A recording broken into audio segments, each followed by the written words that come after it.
As in last class, in regard with breathing and exchange of gases concerned, we discussed introduction, respiratory structures that we come across in different groups of animals, and also human reproductive system and mechanism of breathing. Now we are going to discuss today exchange of gases and respiratory volumes and capacities. First of all, let us see the exchange of gases. Inhalation of atmospheric air into the body up to alveoli is expiration. Liberation of carbon dioxide from alveoli into the atmosphere is expiration.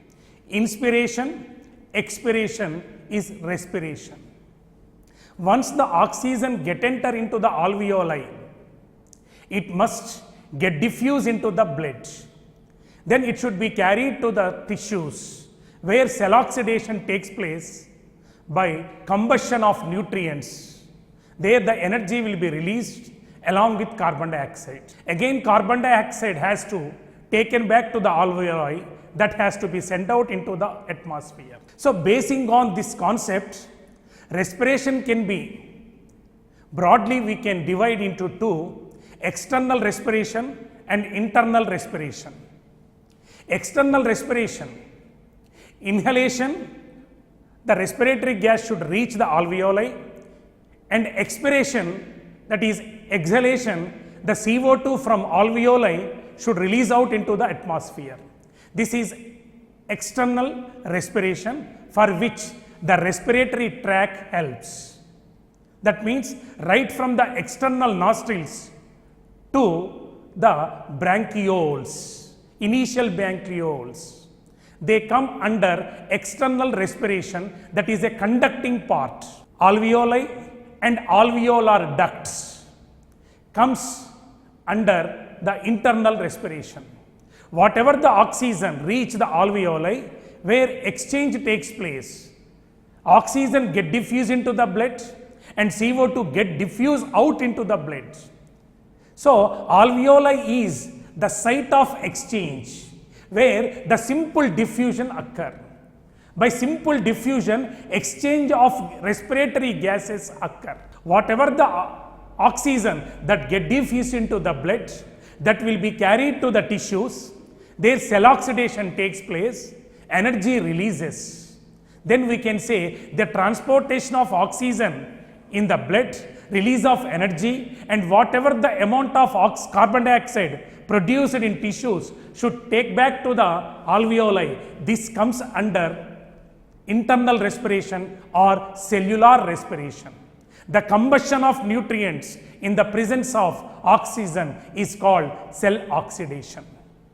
So when we see the exchange of gases, the first site of exchange of gases is alveoli, where oxygen diffuse into the blood, CO2 diffuse out of the blood. It is simply by diffusion.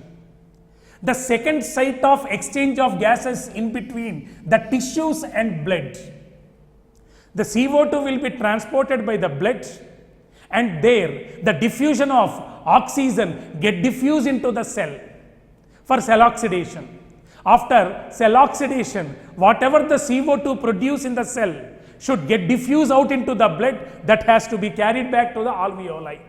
So between the blood and the tissues, you can observe one more site of exchange of respiratory gases, that is also by simple diffusion.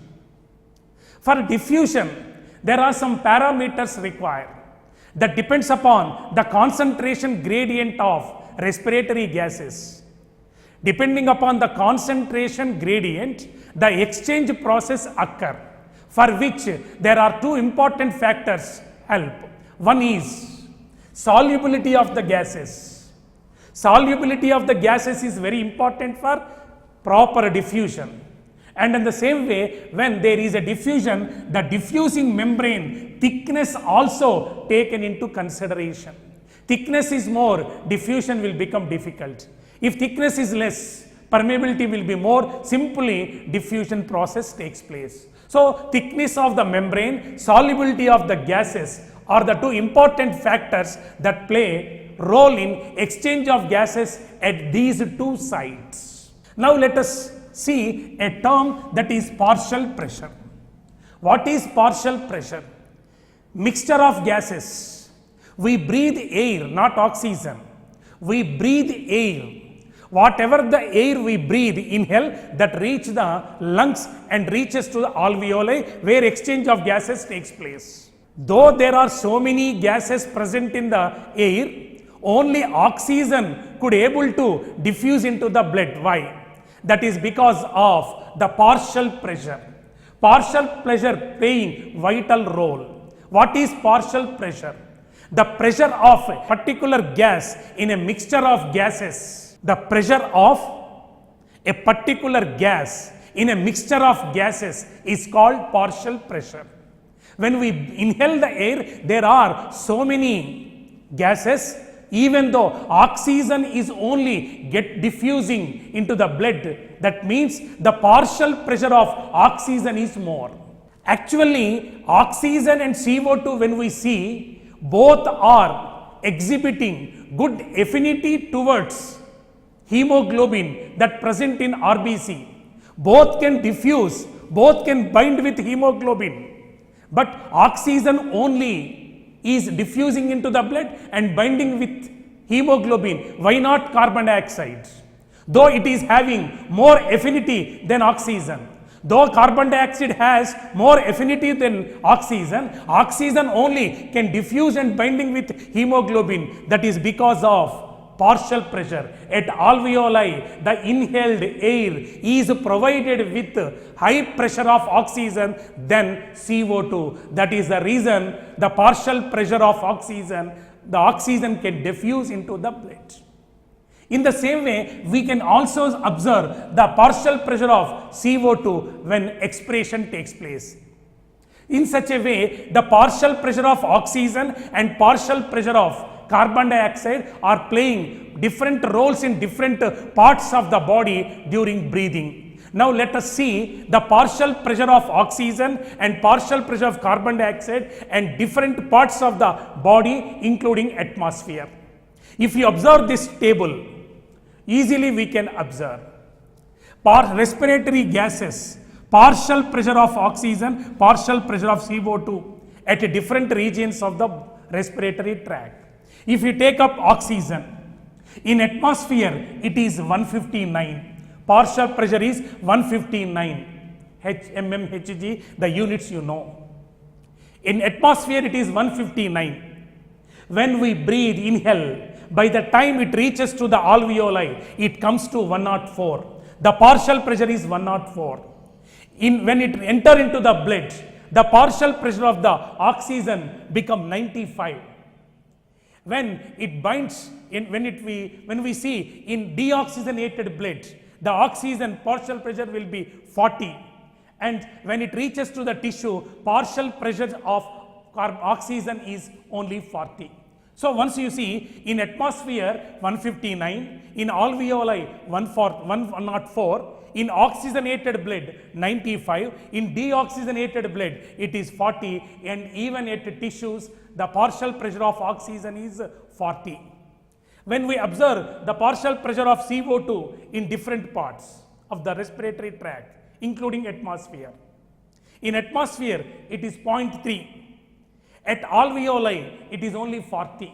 At alveoli, oxygen is 104 and this is 40. Though CO2 has more affinity towards hemoglobin, oxygen only diffusing because of high partial pressure.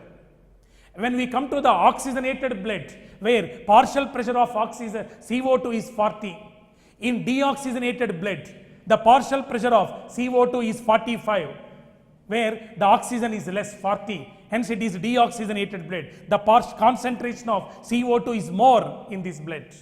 And it also tissues, we can see the pressure of CO2 is 45.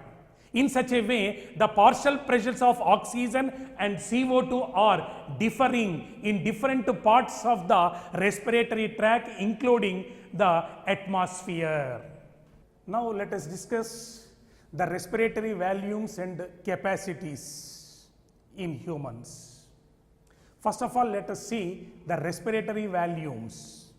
We can see 4 respiratory volumes here: tidal volume, inspiratory reserve volume, expiratory reserve volume, and residual volume.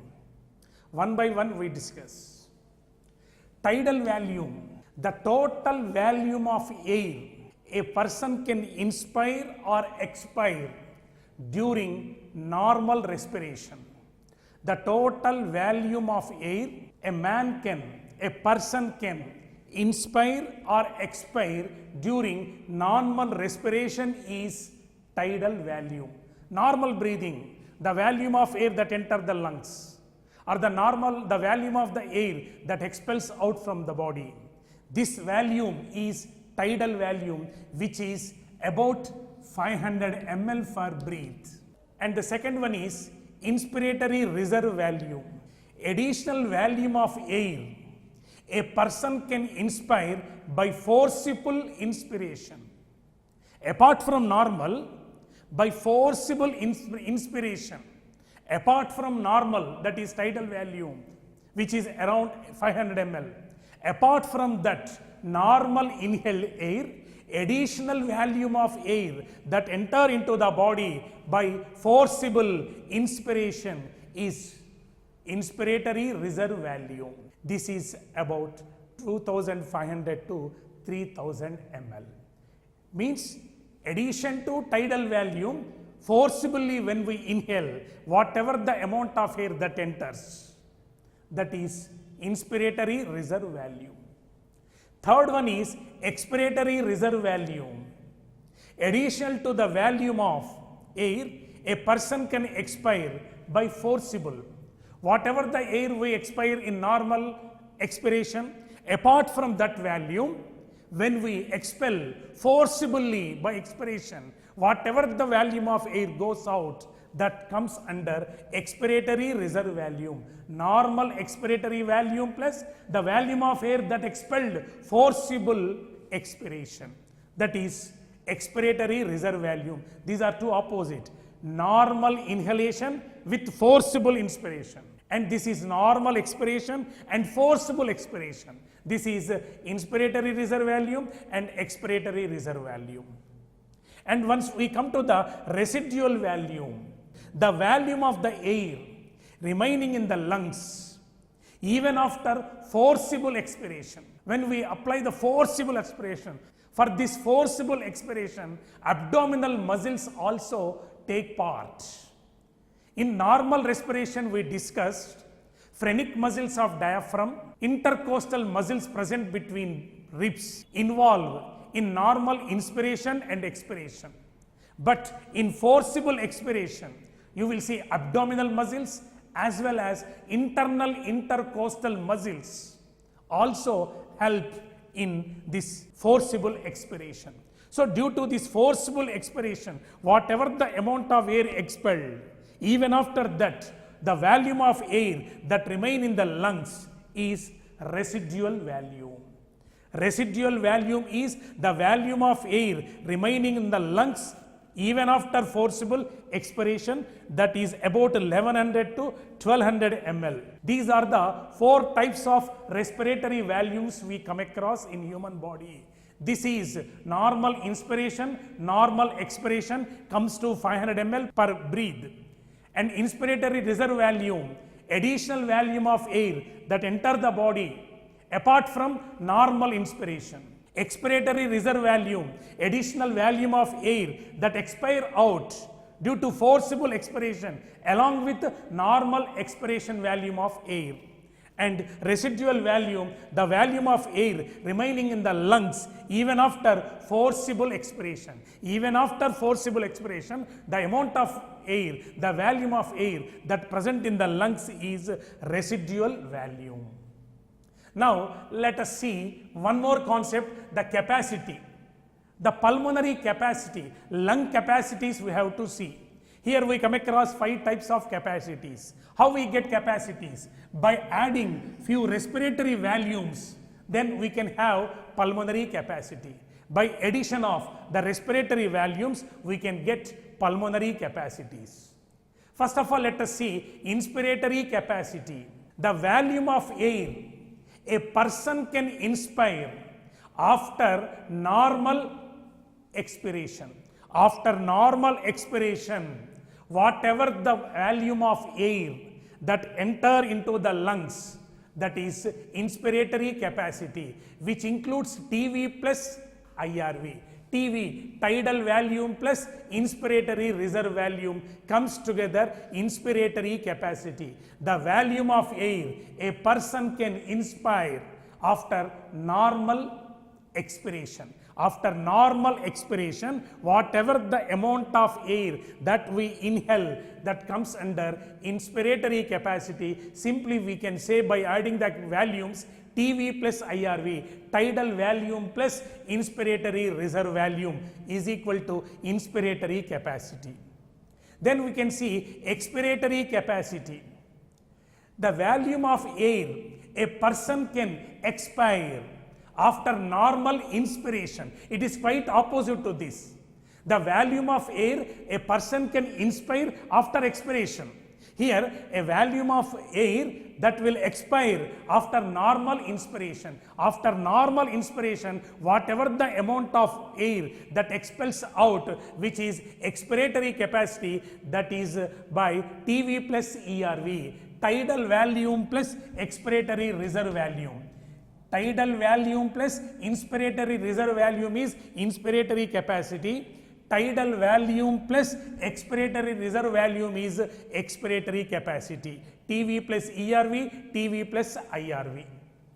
And then we can see the third one, functional residual capacity. The volume of air that remain in lungs after normal expiration.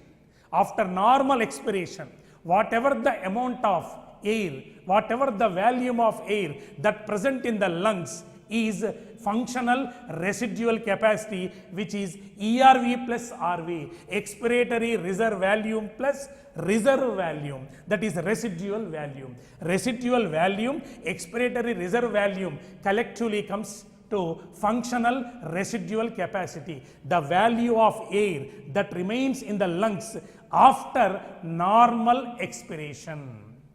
Then we can see vital capacity of lung. They are all pulmonary capacities only. Maximum volume of air a person will breathe out after forced inspiration. The volume of air, that maximum whatever he exhale, that is vital capacity that comes to IRV, ERV and TV. The tidal volume, inspiratory reserve volume and expiratory reserve volume, these two additions comes to vital capacity, the maximum volume of air a person can breathe out. A person can breathe out after forced inspiration. It is vital capacity. Then when we come to the total lung capacity, the volume of air in lungs at the end of forced inspiration.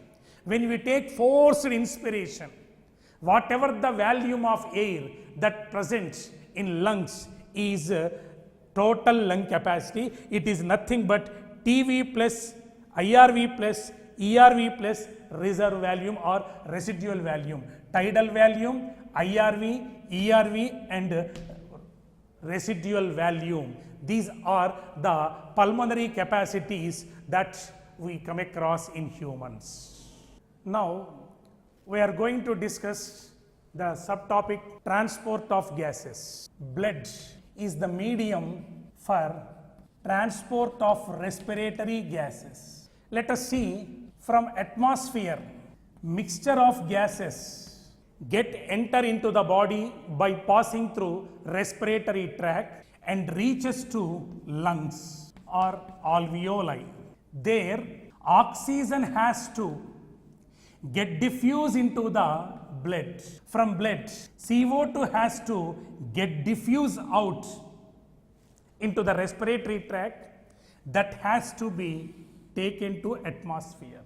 This is transport here. From atmosphere to alveoli, this is inspiration, and from alveoli to CO2 is releasing into the atmosphere, this is expiration. Soon the diffusion of oxygen into the blood, how it is being transported to the cells, tissues, the blood is the medium.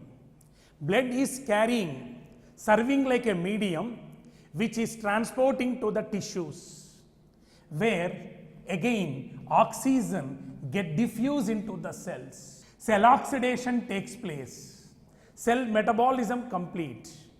That results in production of energy apart from release of carbon dioxide, nitrogen related substances, even some electrolytes release, some heat generates as a result of cell oxidation. What happens in cell oxidation? The blood carrying oxygen by serving like medium. Apart from oxygen, blood also carry the nutrients. So nutrients soon after entering into the cell with the help of cellular enzymes. With the help of cellular enzymes, nutrients will undergo for combustion in the presence of oxygen. That is nothing but cell oxidation. That results in energy. This is the ultimate motto behind the cell oxidation. Apart from energy, CO2, nitrogenous waste materials, electrolytes and heat also generates. Due to these electrolytes, you will see here the pH value will decrease. That means acidic condition develops at tissues. Heat is more. Nitrogenous substances are released which will be taken out by excretory system. And the water whatever produced also liberated out in order to maintain the osmoregulation, internal environment, homeostasis. Here whatever the oxygen CO2 produced from cells, that will diffuse out into the blood and it will be carried to the alveoli. So from atmosphere, oxygen reaches to the lungs, in alveoli it get diffused and it will be taken by blood to the cells. Again diffusion takes place, cell oxidation complete, energy produces. Apart from energy CO2 releasing, whatever the CO2 release in cells will diffuse out into the blood and it will carry to the alveoli, where again the diffusion takes place and liberated out. This is the entire process of respiration. Up to alveoli from atmosphere, this comes under external respiration, which is also called ventilation. Whatever the transportation of oxygen towards tissues, transportation of CO2 from tissues to lungs, this is internal respiration or cell respiration you can call. Now we have to discuss in transport of gases, transport of oxygen we have to observe. Soon after diffusion at the level of alveoli, when it diffuses into the blood, how the oxygen is being taken to tissues, that we can study under transport of oxygen. And then whatever the amount of CO2 produced in tissues, that has to be taken back to the lungs or alveoli. The transport of CO2 from tissues to alveoli, this is transport of CO2. These two collectively we can say the transport of respiratory gases. Now we have to discuss the transport of oxygen, that is from alveoli to tissue, and the transport of CO2 from the tissues to alveoli or lungs we have to discuss in detail. Every 100 ml of oxygenated blood can deliver 5 ml of oxygen to the cells. Whereas for 100 ml of oxygenated blood, it will deliver about 5 ml of oxygen to the tissues or cells, whereas 100 ml of deoxygenated blood will deliver 4 ml of CO2 into the alveoli. This is the actual principle that we come across broadly in breathing or in respiration topic. Now we have to see the transport of gases one after the other, transport of oxygen and transport of CO2 in detail.